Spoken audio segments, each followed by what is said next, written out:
안녕하세요. 이춘의 세상만사 시작합니다. 6.25 한국전쟁이 발발한 지 74년이 흘렀습니다.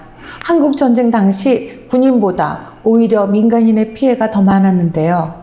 오늘은 한국전쟁 전후에 발생한 민간인 학살 사건에 대해 이야기를 듣도록 하겠습니다.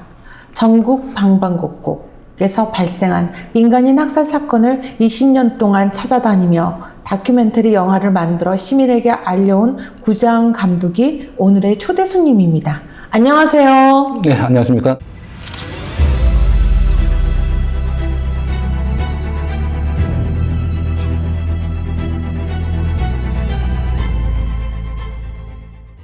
이춘의 세상만사 채널 운영하시고 촬영하시고 책 빨갱이 무덤도 출간하시고 인터뷰하시느라 바쁘시죠? 특히 그렇지는 않고요. 내가 운영하는 채널에 또 나가다 보니까 좀 어색하기는 합니다. 예.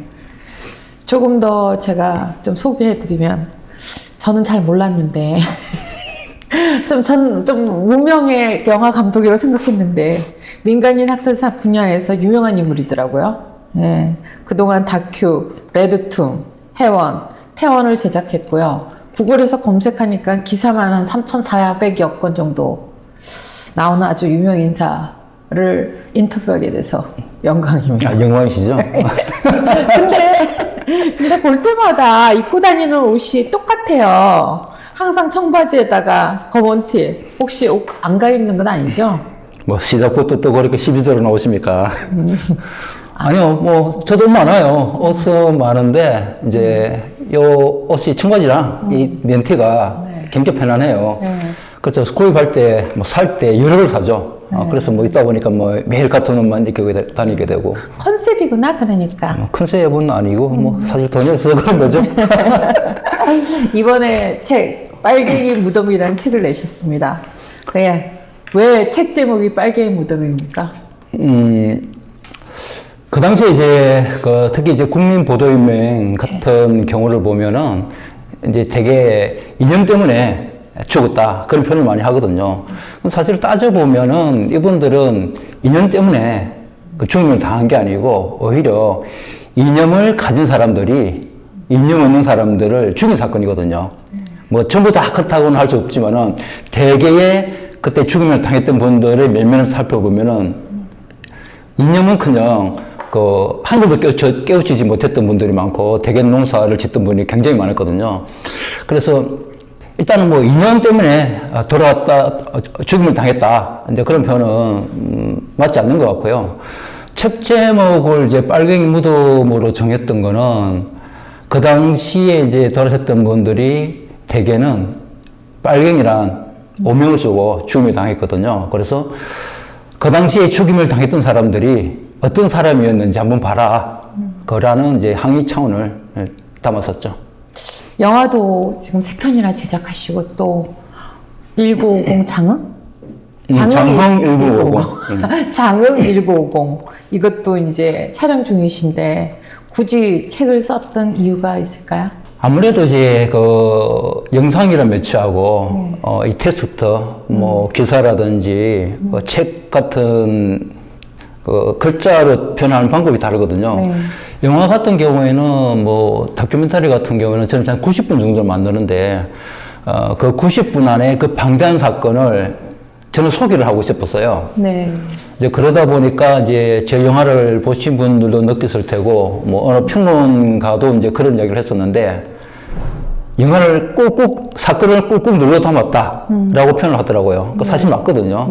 그럼에도 불구하고 하고자 했던 이야기들 영화에 다 담지 못했어요. 많은 부분들이 편집되고 배경이 삭제되고 그렇게 영화가 만들어졌는데 그렇게 편집되고 삭제된 부분들을 글자로 책으로도 좀 기록을 해놔야 되겠다 하는 그런 생각이 들더라고요. 영화 자체도 나름의 가치가 있지만은 그 안에서 내가 하지 못했던 이야기들도 굉장히 중요한 것들이 많거든요. 그래서 책을 써야 되겠다라고 생각을 했었죠. 책을 출판한 지 한 달이 지났습니다. 반응은 어떤가요? 제가 책을 내었나, 내었다는 사실 읽고 있거든요. 뭐 그만큼 조용하고 뭐 반응은 없는 것 같은데요.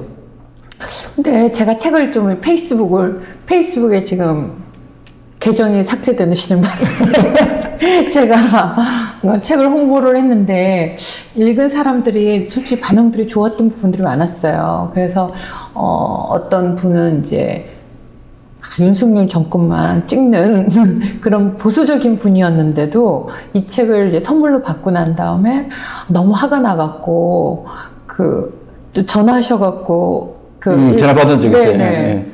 저 장흥 영화에다가 후원하고 싶다고 너무 화가 나서 그렇다라고 하고 좀 실제로 이게 저는 이 책 이제 많이 보면 좀 잘 읽히는 편이거든요. 또 잘 읽히고 의도대로 잘 읽히고 또 슬프고 아픈 얘기긴 하지만 웃음이 킥킥 나는 그런 부분들도 좀 있었어요. 어이가 없는 어이가 없는 그런 것들도 있었고 그래서 제가 영화보다 글을 더 잘 쓴다. 영화보다 왜냐하면 영화를 못 만든다는 얘기가 아니라 영화는 솔직히 자본이 필요하지 않습니까? 자본이 필요한데 이런 거에서 그래서 다른 사람들도 꼭 읽어보면 보았으면 좋겠다고 생각하는데 책을 홍보를 하면서 페이스북 계정이 삭제됐다고 썼어요. 네. 저도 언제 삭제된지 잊고 있었는데 저번에 이제 다른 일간지 이제 인터뷰를 하면서 한번 찾아봤는데 그날이 3월 3일이더라고요.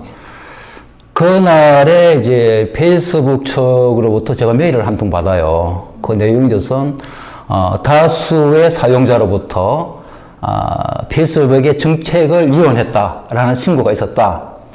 관련된 필요한 조치를 취하라. 여기 내용이 전부였어요. 크게 보면은. 그리고 이제 뭐 나머지 조치를 취해줄 것을 우리는 믿는다. 이제 그런 내용이었는데 아무리 생각해봐도 무슨 소리인지 모르겠어요. 그래서 최근에 제가 이 책을 출판하기 위해서 이제 책을 출판하는데 요즘도 이제 출판 비용이 들어가잖아요. 네. 이제 그 비용을 마련하려고 이제 사전 펀딩을 받고 있었어요. 그러면서 이제 민간인 학살 사건에서 이야기를 쓰기 시작하면서 이승만에 관련된 내용도 썼었죠. 물론 그게 이제 당연히 비판적인 내용이었고 내용이었고 더러는 제가 현장에서 만났던 유족분들 했던 이야기. 그 개성만의 연편 네. 유족분들은 이렇게 한이 맺혔던 유족분들은 네. 개성만이라고 표현했다. 네, 맞아요. 뭐 뒤에 더 심한 표현이 있었지만은 네. 이제 그런 표현들이 있었어요. 네. 근데 그거에 이제 문제였는데 제가 정작 이해할 수 없는 거는 내가 페이스북을 한 지가 벌써 10년이 꽤 넘었단 말입니다. 네네. 그동안에는 또 이런 표현을 계속 하고 있었어요. 특히 이승만에 대한 이승만 정권의 민간학살 사건의 문제들은 페이스북 계정에 뭐 거의 한 80, 90% 정도 차지할 정도로 많은 내용이 포함되어 있고 그럼에도 불구하고 그동안에는 페이스북에서 이런 내용에 대해서 문제를 안 삼았단 말입니다. 네. 그런데 정권이 바뀌었죠. 그리고 나서 제 페이스북 계정이 아마 영구 중단이 된 것 같은데 그 시점에서 아마 일주일 이전에 윤 대통령과 페이스북 사장 츠커버그인가 그 두 사람이 서울에서 만났더라고요. 네. 그 관련 기사를 보니까 거기서 이런 문구가 있어요. 그 허위 뉴스에 대한 대응이 있더라고요. 이제 그 문제 때문에 추정하기로는 페이스북 쪽에서 아마 이승만을 지지하는 사람들이 그 세력들이 아마 굉장히 좀 뭐 항의를 많이 한 것 같은데 아무튼 그 때문에 이제 삭제가 되었고 제 입장은 좀 그래요. 이게 그 메일을 보내면서 그 안에다가 항문할 수 있는 그걸 넣었더라고요. 네. 그래서 당연 항의를 했죠. 이건 우리의 역사에 대한 문제인 거고 역사에 대한 팩트인 거다. 그럼 나는 내가 주장한 것도 없고 역사의 팩트와 현장에서 내가 만났던 유적 할머니들 이야기를 쓴 거다. 그리고 이런 문제를 두고 우리나라 역사에까지 왜 당신이 개입을 하느냐.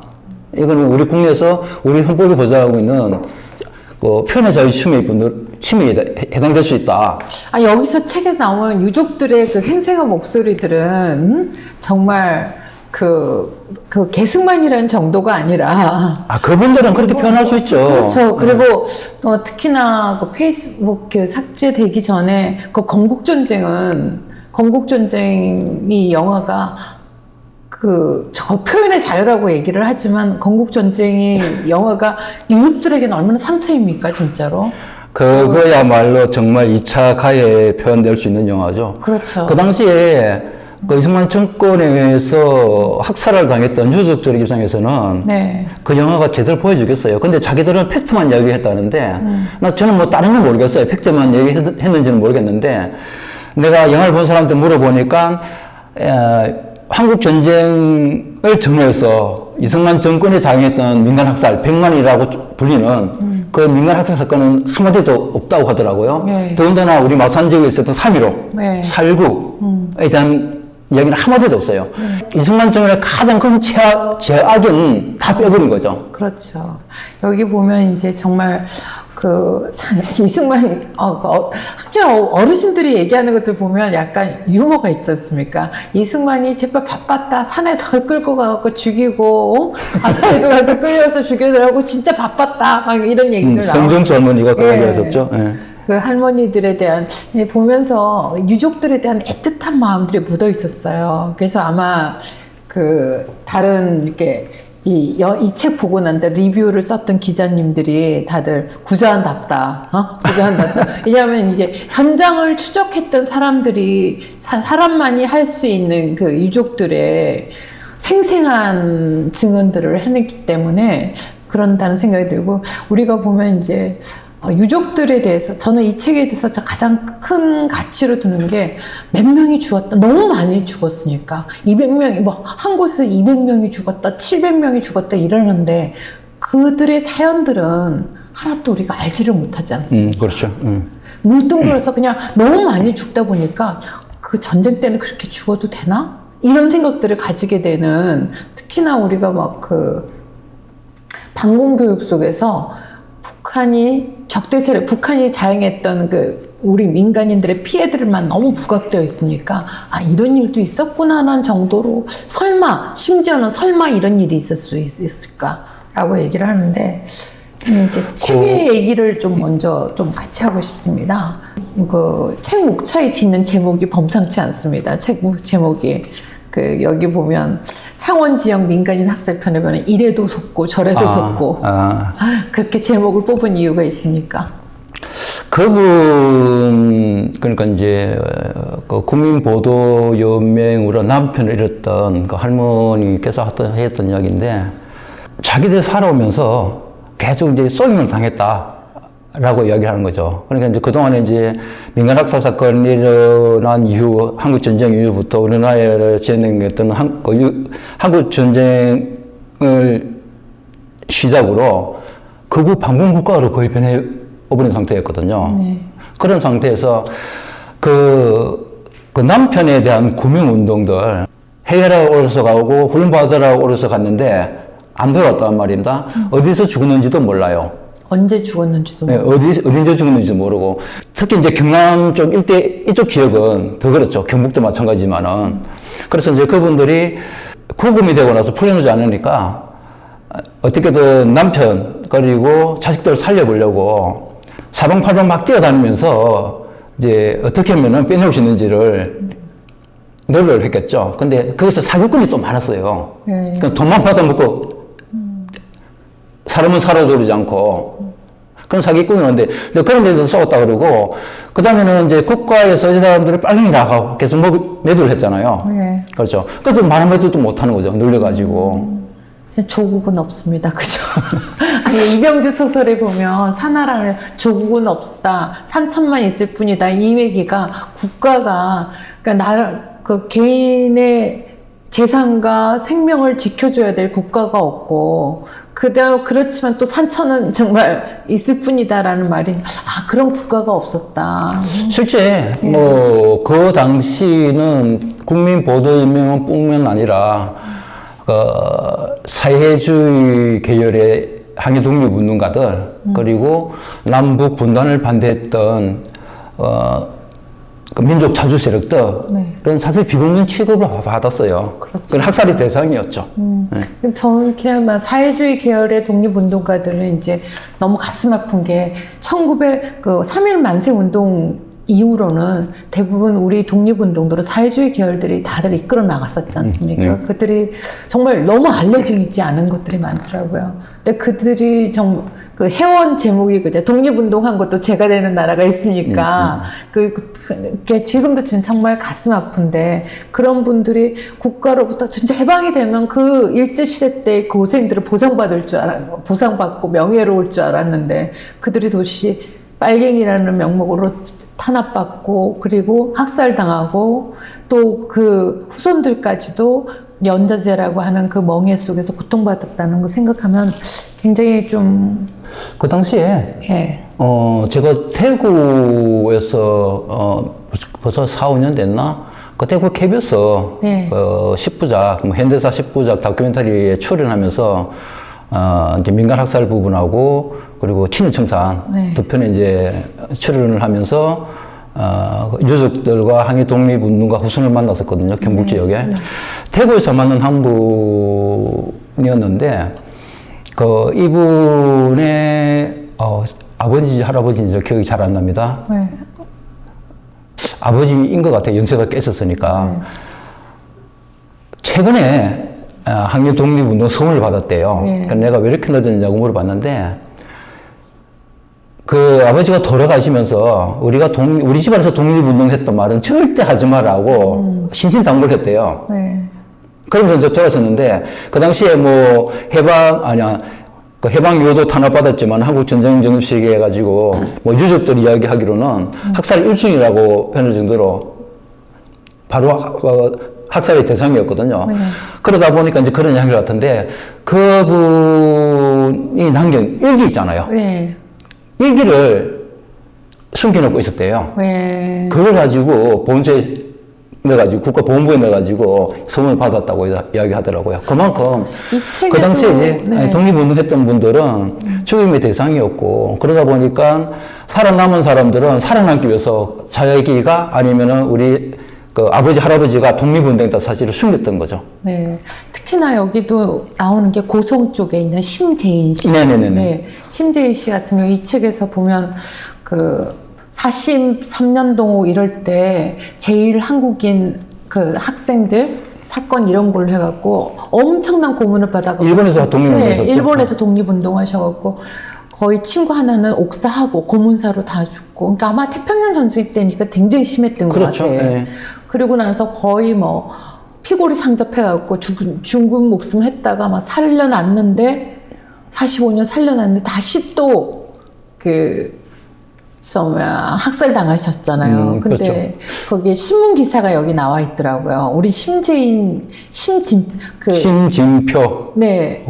전도 의원.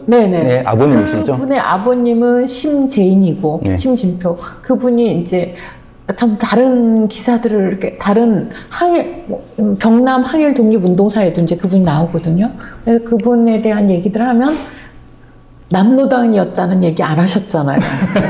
안 했는데 여기 신문 기사가 있더라고요. 그리고 이제 마지못해갖고 그 당시는 다들 그런 사조에 그거 했다라고 얘기를 하는데 그런 경우들이 되게 많잖아요. 아직도 이제 이 부분, 우리가 역사를 직면해야 되는데. 제가 갑자기 이름이 생각이 안 나는데,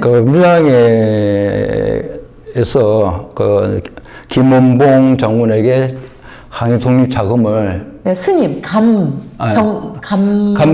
감영생 어른이시거든요.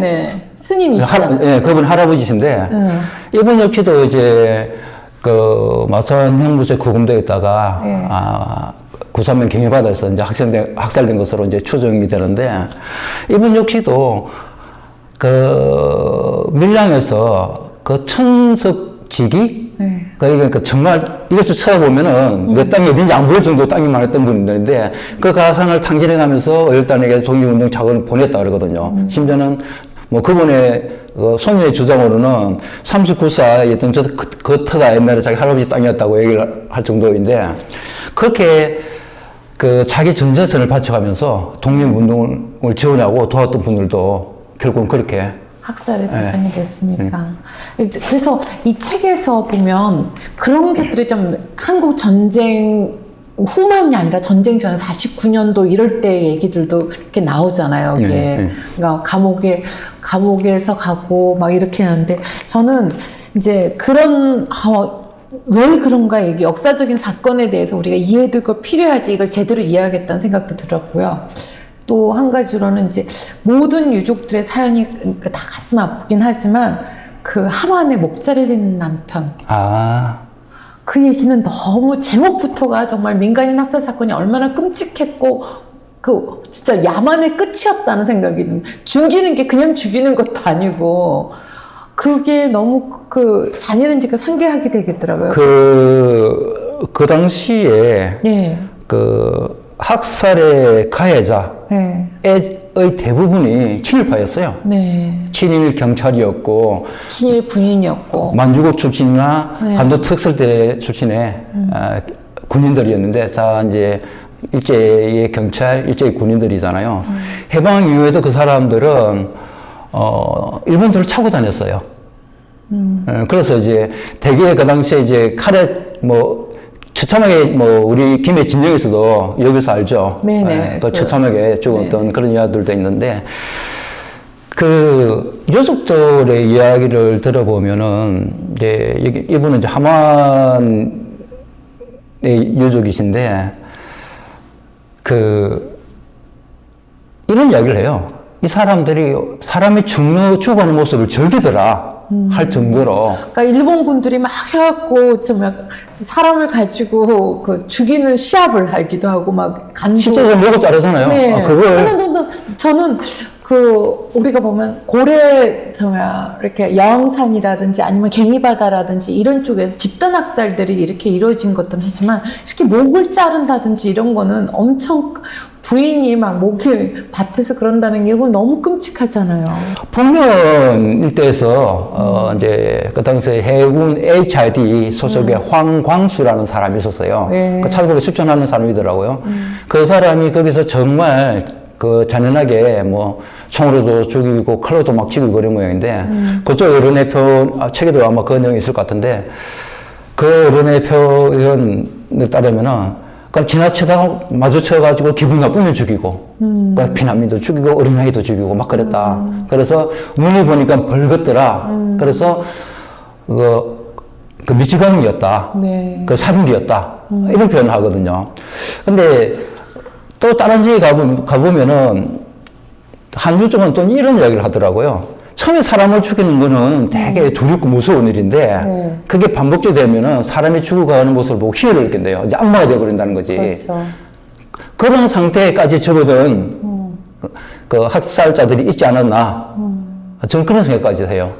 아니, 근데 그거는 이제 아까 심재인 독립운동가 같은 경우는 감옥에 들어갔다. 그러니까 일제시대 때 감옥에 들어서 고문해갖고 죽을 고비를 해서 살아나서 해방을 맞이했는데 또 좀 있다가 48년도인가 그렇게 49년도 그때 신문기사에 의하면 남로당 고성 도당 군 위원장인가 이렇게 해갖고 잡혀 들어가서 또 고문받다가 그리고 그 형무소에서 지금 학살 당하는 거 아닙니까? 형무소에서는 살아나왔다가, 근데 거의 반죽음 상태로 나왔죠. 또 맞아, 그 아들의 이야기를 하다 보면은, 네네. 이제 반죽음 상태로 나와 있다가, 그래서 이제 형무소에서 놔두면 죽으니까, 워낙 고문하고 죽으니까 이제 내보냈는데, 하여튼 여기저기 다니면서 치료를 해가지고 겨우 살려냈대요. 살려내갔다가 이제 다시 이제 구속이 되는 겁니다. 그 당시에 이제 내 몸이 졌다고 하니까 그 당시 활동하던 이제 추적는데 아마 사회주의 계열의 인사들 그리고 이제 남북 분단을 반대했던 그 사람들 그리고 친일파 청산을 이야기하고 남북 분단을 반대했던 그 남한 단독 정부를 반대했던 그 인사들이 이제 집에 자주 찾아오면서 어느 날 경찰이 서너 명이 와가지고 조사를 할 게 있다. 하면서 데려가가지고 이제 또 다시 구금이 됐죠. 그러고 있다가 집에는 15일 정도만, 보름만 정도 더 지나면, 2주 정도만 더 지나면은, 일주였나? 한 주였나? 그 정도만 지나면은 이제 풀려난다고 아버지 이야기를 했대요. 그러는 과정에 한국전쟁이 벌어진 거예요. 그때부터 다시 행방불명이 되었고, 유족분들은, 여러 가지 정황을 봤을 때, 마산 형무소에 가 계시다가 결국은 마산 경위 앞바다로서 수장을 당하고 죽음을 당하신 것 같다. 그렇게 추정하는 거죠. 근데 그 심재임 그분 사진 보면 너무 키가 너무 192에다 그 당시 192에다 너무 잘생겼어요. 진짜 영화 배우보다 더 잘생겼어요. 지금 그 사진이 있는데 네. 제가 책에 아마 사진을 깜빡하고 포함 안 시켰던데 네. 그 보면은 정말 깡마른 사람들이 행무소에서 우통을 벗고 네. 깡마른 사람들이 사진을 찍은 게 있어요. 내 사람이 그중에 제일 왼쪽에 있는 키 큰 사람이 그분의 아버님이시거든. 자기가 직접 얘기해 주더라고. 근데 그 사진이 인터넷에 막 돌아다녀요. 그걸 이제 행무소 사진이라고 그러는데 아니거든요. 네. 딴 데 뭐, 그 탄광 사진하고 내보는데 그건 잘못된 거고. 근데 그분을 보고, 그 다음에 그 아들인 그분을 봤을 때, 이 유순자란 거, 뭔가 특이하구나. 체격이 정말 좋아요. 아니, 잘생겼어. 너무 잘생겼어. 응, 아니, 이렇게 저도 이제 이거 말고도 그 유족들, 증언들 제가 이제 몇 분을 이렇게 했는데, 그때 그분들이 너무 잘생겼어요. 희한하죠. 아니, 그러니까 사람들이 이렇게 정신이 똑바로 보고 이러면 좀, 아니, 정말 잘생겼어. 정말 너무 잘생겼어. 아니, 우리가 인물 갖고 그러는 건 아니지만. 그래도 또 그러면 애틋하더라고요. 그 젊은 나이에. 저도 그런 걸 좀 느꼈어요. 예. 예, 그죠. 그리고 저는 이제 또 다른 얘기들 참 책 갖고 좀 얘기를 좀 많이 하고 싶다는 생각이 들어요. 그래서 제가 이걸 많이 했는데 그 중에서 마산 형무소 간수였던 김경철 씨. 예. 그 증언은 좀 귀한 것 같아요. 왜냐하면 죽은 사람은 너무 많은데 마산에 이렇게 경남 일대 그 학살자들이 그러니까 학살되신 분들이 한 어느 정도 되죠? 그건 정확히 몰라요. 네. 저도 그게 왜냐면은 지금 드러난 이제 소위 말해서 진실 규명이 되었다. 네. 그러니까 이제 피해를 당했다, 죽음을 당했다 하는 숫자만 나타낸 것들이고, 그 당시에 보도명령으로 가입돼서 끌려간 분들에서 뭐 소수는 또 살아나겠지만은, 보도명령이 아니면서도 끌려가고 죽은 사람들이 또 있거든요. 네, 그렇죠. 이제 그런 분들하고 우리 경남 지역에는 피난민에 대한 미군 폭격 사건도 굉장히 커요. 근데 미군 폭격 사건은 구체적으로 드러나지도 않아요. 피난민이었기 때문에 대략 몇백 명 죽었네. 그런 소리만 지금 하고 있는 건데, 그래서 전반적으로 우리 경남 지역에서 몇 명 죽었냐, 아니면 전국에서 한국전쟁 전에 몇 명이 죽었냐, 이렇게 물어보면은 그 이야기를 정확히 몇 명 죽었다고 할 수 있는 사람은 대한민국뿐만 아니라 전 세계도 아무도 없어요. 잘 죽었기 때문에. 예. 근데 이제 우리 지역 같은 경우에는 1960년대 3.15 의거 있고 4.19 혁명 있고 나서 제일 먼저 유족회가 이제 발족되면서 그 조사한 거에 의하면 1681명이라고 60년 아마 10년 뒤에 바로 학살된 지 10년밖에 안 돼서 그때 기록이 좀 정확하겠죠, 그죠? 아마 그때도 네. 글쎄요. 지금도 두려움에 이 친구를 알고 피안에 있는 사람이 있는데 그때는 안 피했을까요? 그렇죠. 그 1681명도 정확하지 않지만 10년이 지났죠, 그때도. 그때 그 1681명 중에도 지금 진실 규명됐던 사람 지금 우리 가포에 있는 위령비에는 150 몇 명밖에 안 됐다는 거지 않습니까? 그렇죠. 그러면 이 1681명 중에서도 몇 %밖에 안 되냐면 정말 아주 부분밖에 아직 규명이 안 된 거거든. 신청조차도 안 했다. 이렇게 되는데 저는 이 마산 형무소 간수였던 그 기록이 굉장히 중요하다고 생각하는 이유가 죽은 사람은 너무 많은데 그때를 증언하는 사람들은 학살자들에 대한 것들은 이게 기록이 별로 없지 않습니까? 그래서 그분은 레드툼을 제작할 때 조형기 선배랑 같이 만나서 이제 촬영을 했었는데 이후에 이제 뭔가 불안했든지 자기는 빼달라라는 이야기를 해서 이제 영화에서는 뺐었고요. 그 대신 이제 책에서는 적어놨는데. 이제 그분이 마산 형무소, 그 당시에는 간수였잖아요. 네네. 간수로 있으면서 목격했던 이야기를 이제 쭉 들려주는 거죠. 네. 이제 그 당시에 이제 작품들 있잖아요. 네네네. 그러니까 뭐 강도, 강간, 뭐 사기, 절도, 네네. 뭐 폭력 얘네들을 다 내보내고 사상문만 들어왔대요.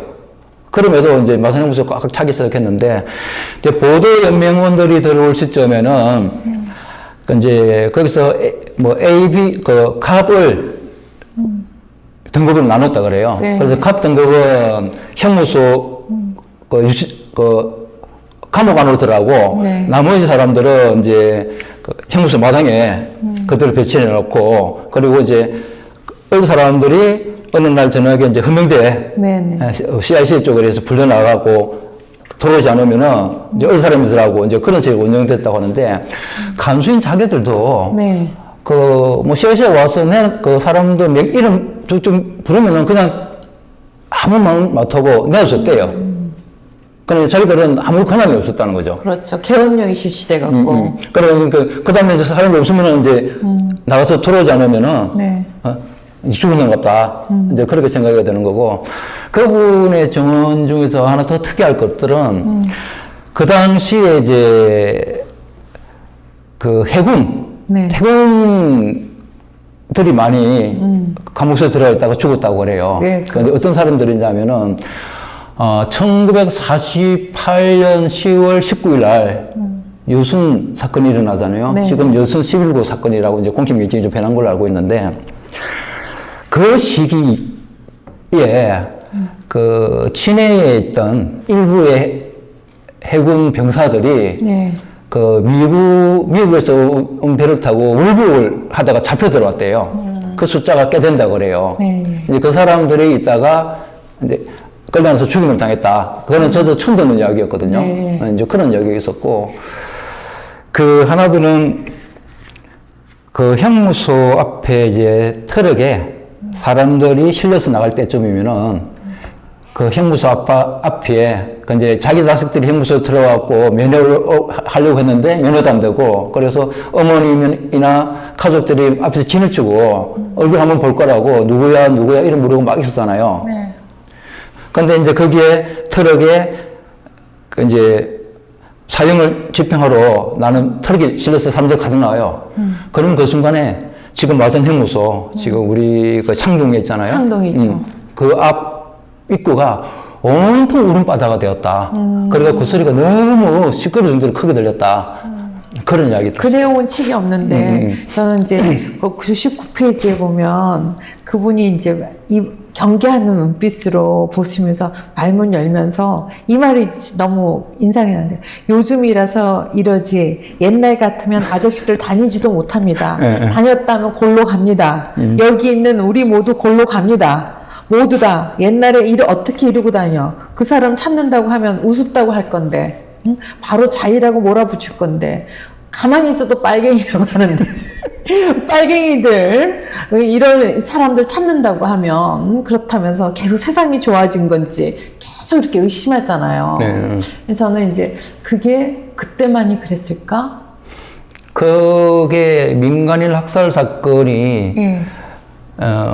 감추지게 된, 그 역사에서 지워지게 된 그 원인 가운데 하나라고 할 수 있거든요. 이 사실을 외부에 발설하면은 조사해서 반드시 처벌한다. 처벌한다는 소리는 죽인다는 소리거든요. 네네. 이제 이런 소리는 전국 곳곳에 나와요. 그래서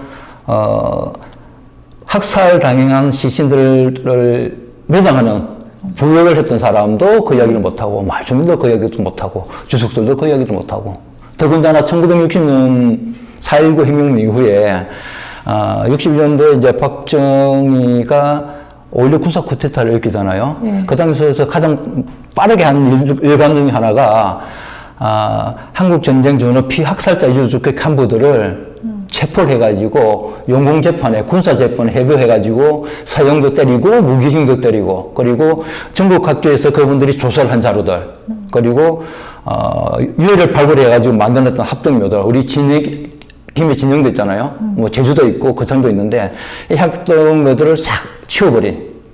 그리고 나서 이제 탄압을 하게 되니까 또 그걸 묻고, 이 트라우마라는 건요, 직접 겪어보지 않은 사람 아니고는 상상도 못합니다. 그럴 것 같으면 추정하는 거죠. 그런 일이 있으니까 다시 이게 역사 안으로 쫙 가라앉아서 숨겨져 버린 거죠. 그러니까 저희가 이제 솔직히 마산 형무소 자리가 마산 창동 시내 한가운데 있지 않습니까? 네네. 그러니까 대부분 막 그 당시 그 마산 형무소의 그 정원이, 수용 정원이 240명에서 280명 되는데 대부분 그 당시 뭐 강간범이나 일반 사범들은 다 내보내고 다 했던 것이 막 거의 600명, 700명 막 이렇게 됐다고. 그러니까 한 10명 정도 수용될 때 50명씩 6명. 심지어는 마산 형무소에도 다 수용이 되지 못하고 그 마산 창동에 새끼줄 쳐놓고 다 거기에 이렇게 사람들 해갖고 아버지 보러 새끼줄 밑으로 봐놓은 그런 유족들의 증언도 있거든요.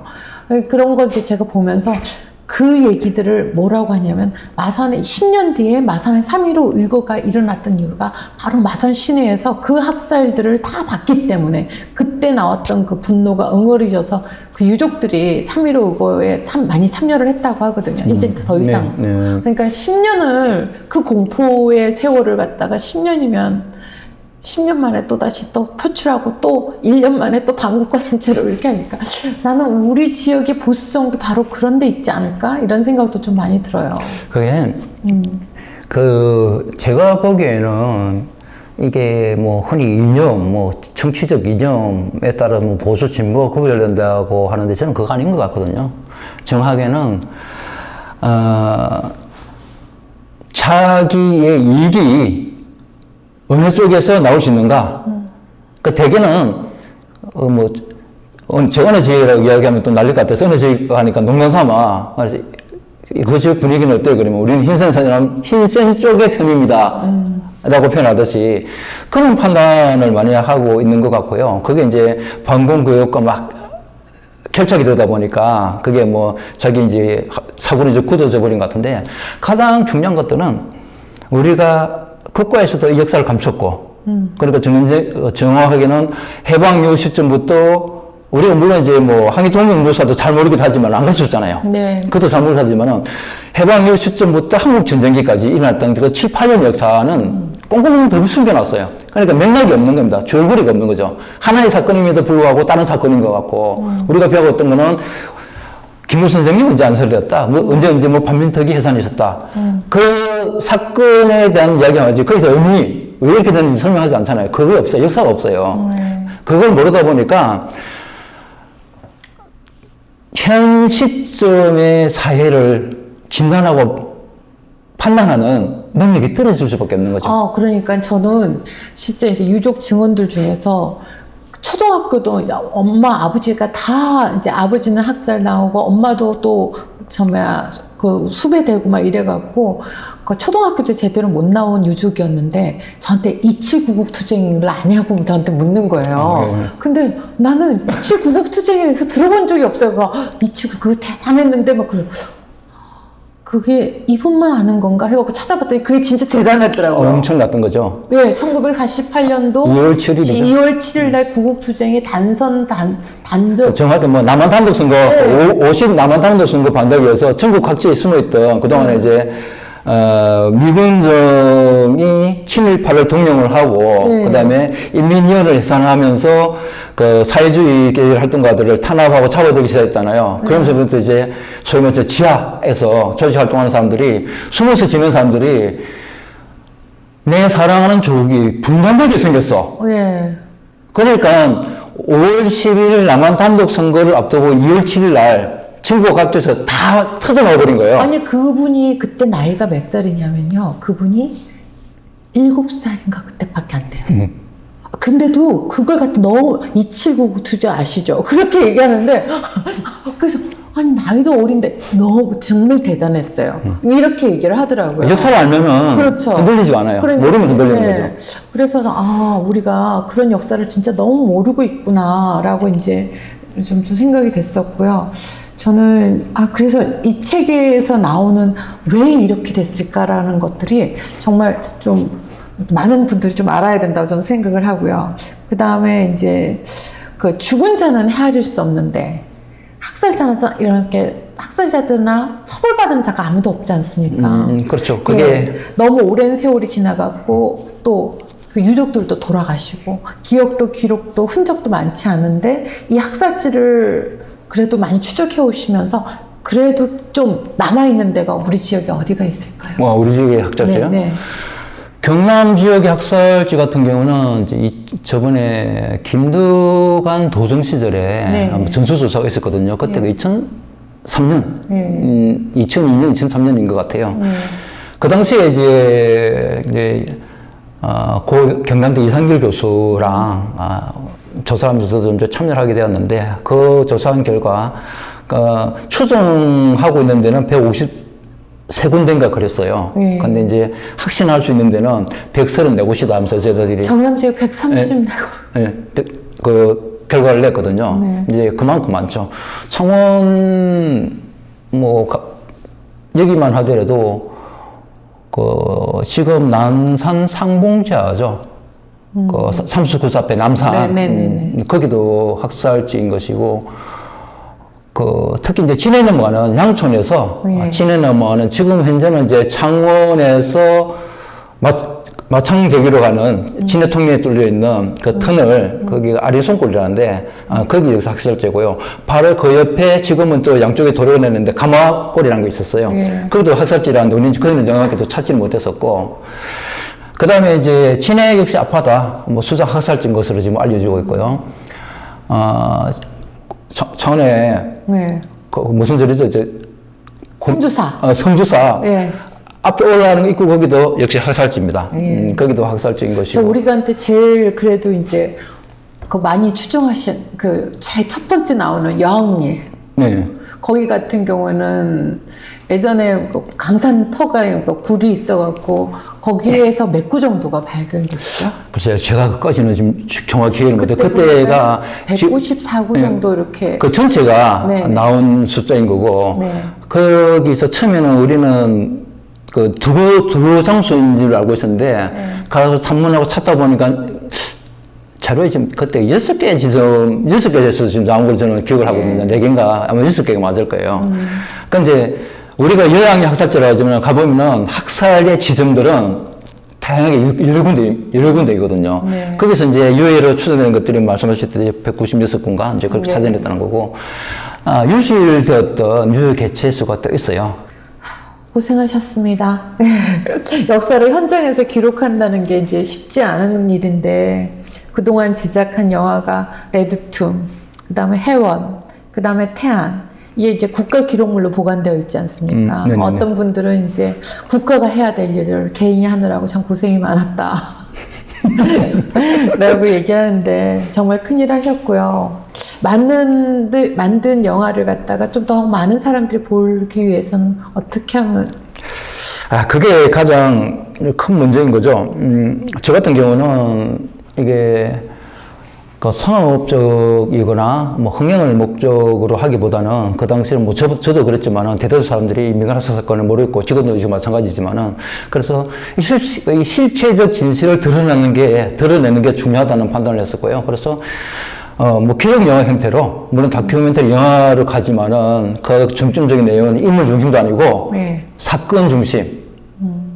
으로 들어가지고 기록의 형태로 이제 만들어냈는데, 그러다 보니까 영화가 좀 거칠다는 이제 표현도 있고요. 사실 거칠게 만든 게 맞아요. 제가 현장에서 보고 느낀 그대로 그 감정을 그대로 전달해드리고 싶었기 때문에 그래서 만들었는데, 그러다 보니까 이제 지금 재미라든지 쾌락에 익숙해 있는 관객들에게는 그런 분들에게는 영화가 다가갈 리가 없죠. 그래서 이제 관심의 대상에서 멀어지고 했는데, 당연히 이제 언론 쪽에서는 보도를 많이 해줘요. 언론들이 또 관심이 많거든요.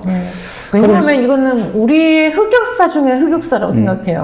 아직도 또 그 유족들의 그들의 죽음에 대해서 아직 애도하지 못했잖아요. 솔직히 애도하지 못한 죽음이라는 것 자체가 너무.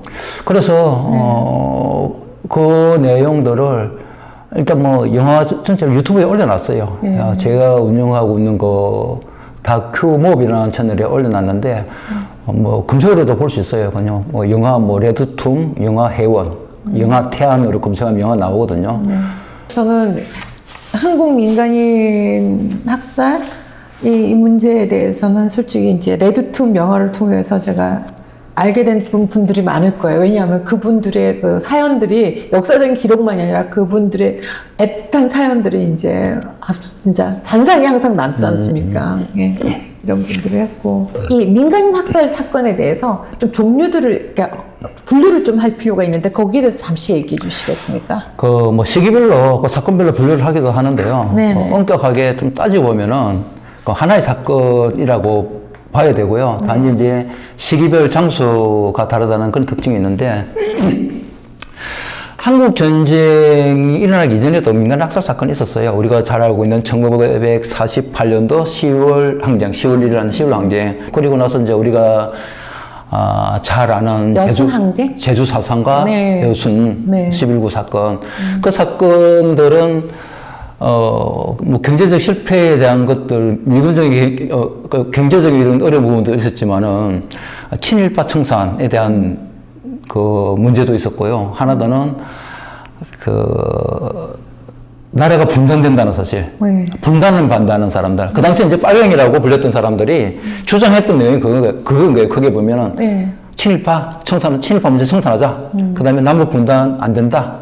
한반도 분단 안 된다. 그러다 보니 당연히 이승만 정권을 반대하게 되고 이제 그런 사람들이 죽임을 당하게 되는 거죠. 물론 이제 그거를 묵시적으로 동시했던 사람들까지도 이제 죽임을 당하게 되는 거고 그러다가 이제 한국 전쟁이 벌어져요.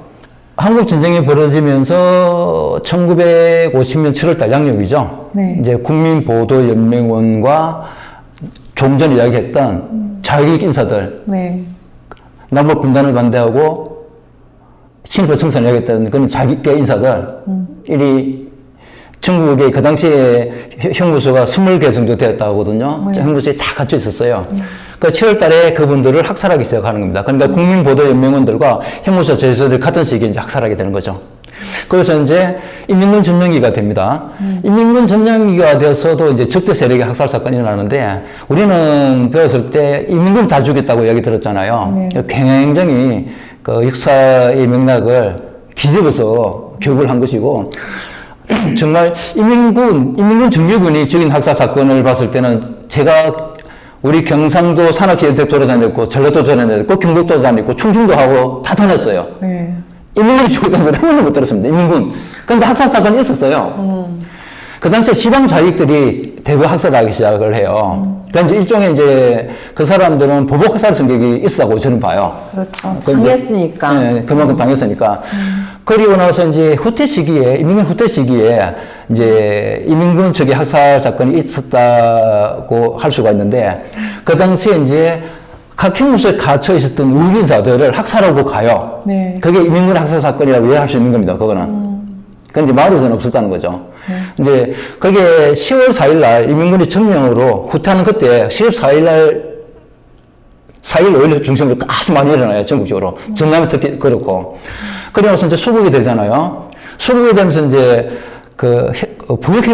부역자 학살 사건이 일어나는데 이 사건 같은 경우에는 인공시설, 그러니까 인민군 점령기에 니네들은 인민군에 부역하지 않았냐, 인민군에 도와주지 않았냐 하면서 인민군 편이었다, 빨치산 편이었다고 학살을 하기 시작하는 거예요. 이거, 여기서부터 이제 아주 또 대규모 학살 사건이 일어납니다. 심지어는 인민군 머리 깎아줬다고 학살해. 집에서 하룻밤 자고 왔다고 학살해. 의문을 끌려왔다 탈출하는 사람들까지 죽여요. 그 다음에 후방 지역의 학살 사건이 또 있어요. 그게 어떤 거냐면은 최덕신의 11사단, 저는 이제 학살 부대라고 부르는데, 이 부대 같은 경우에는 그 낙동강 전선에서 대치하고 있던 인민군들이 인천 상륙 작전이 벌어지고 나서부터 북으로 넘어가지 못해요. 허리가 끊겨버렸으니까. 그래서 이제 후퇴를 해가지고 각 산악지대에 들어가요. 네, 그렇죠. 그러고서 이제 빨치산하고 합류해갖고 이제 후방 교란 작전을 하게 되는데 그 사람들을 공비라 불렀거든요. 그 공비를 토벌하기 위해서 만드는 부대인데. 산청, 함양, 거창. 그렇죠. 예, 우리 지역에는 그 사건이 있죠. 그렇죠. 예. 산청, 함양. 이제 그 사건인데, 공비라고 불렸던 빨치산하고 했던 전투의 대응보다는 그 지역에 주둔했던 빨치산 세가 강했던 말에, 상간말이 있는 사람들을 죽은 게 더 많아요.